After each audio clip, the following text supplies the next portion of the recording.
Improving a relationship by stealth.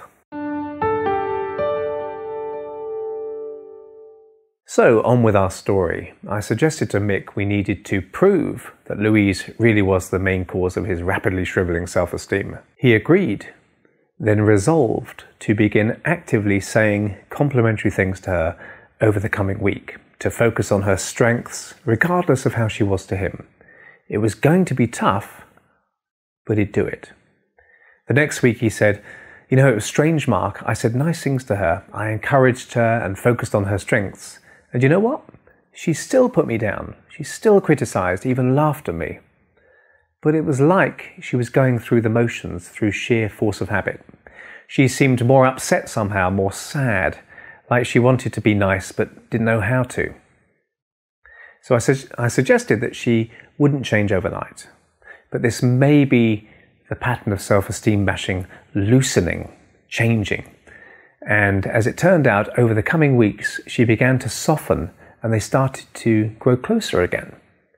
But someone had to start this process off. By complimenting her, Mick was actually demonstrating her own behaviour back to her.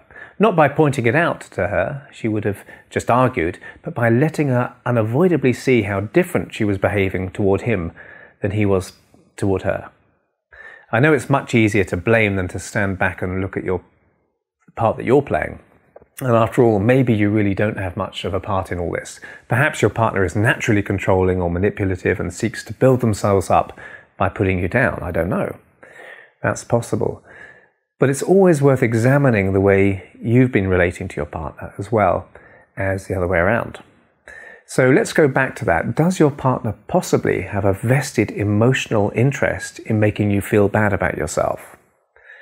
We'll see why someone might be horrible to their partner next time.